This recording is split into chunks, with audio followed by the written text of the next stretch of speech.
Jimmy Fallon welcomes Luke Bryan, NBC Tonight.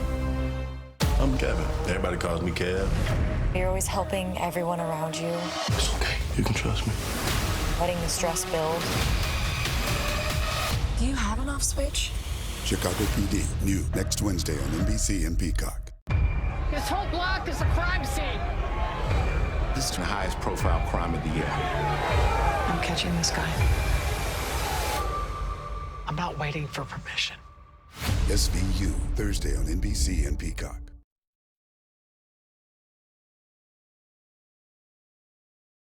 NBC4 News at 11. And now at 11, the most secure Rosh Hashanah ever. That is what the message is from rabbis as synagogues and other places of worship increase security with tensions rising in the Middle East. We have live team coverage tonight. Robert Kovacic with fighting overseas after yesterday's missile attack on Israel. But let's begin right now with Darsha Phillips. She is live in Beverly Hills with more on what they're doing to make sure everyone is safe. Darsha. Colleen, well, Rosh Hashanah is a two-day holiday that began at sundown, and cities all across our area vamping up their security. Here in Beverly Hills, the police department has increased patrols, even partnered with a private security company to ensure the safety of its Jewish community. Cities across the Southland have increased patrols around synagogues and other houses of worship during Rosh Hashanah and the High Holy Days.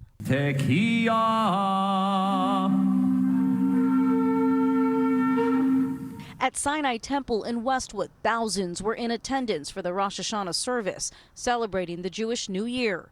Outside of the temple, security was tight. Security is our prime importance with our children in our school, with our families here. Tonight's celebration, the rabbis say, will be the most secure ever amid escalating tensions in the Middle East and the spike in anti-Semitic incidents in Southern California and worldwide. This is the story of the Jewish people.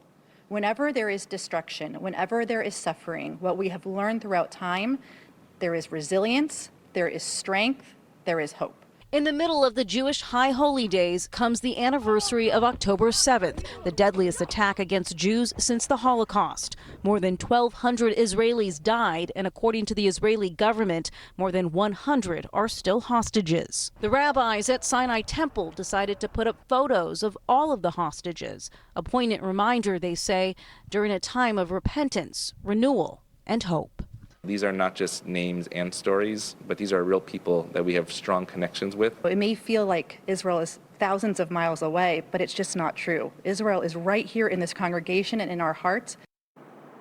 And there will be celebrations all across our area over the next 2 days, including at Sinai Temple in Westwood, at the Laugh Factory in Hollywood, and here at Gem Community Center in Beverly Hills. Colleen? Darsha, thank you for that. Meantime, Israel is promising retaliation after that missile strike by Iran, although most of those missiles were shot down. We're also getting a firsthand look at some of the damage they caused. NBC4's Robert Kovacic is here with more on that. Robert? Colleen, some of the damage you can see right here.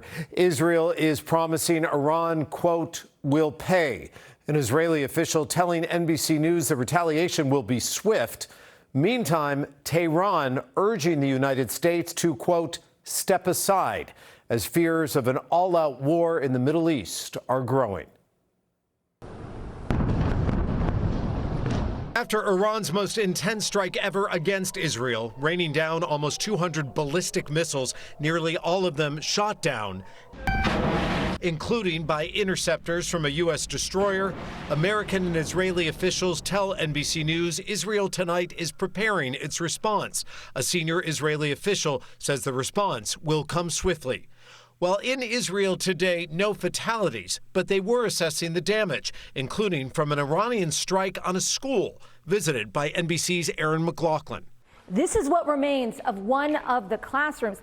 They say the missile struck just over this way and then blasted into the side of the school. Israeli officials say no one was injured, but this could have been so much worse. Israeli Prime Minister Benjamin Netanyahu said today Israel's fight is not just with Iran, but its network of militias across the Middle East.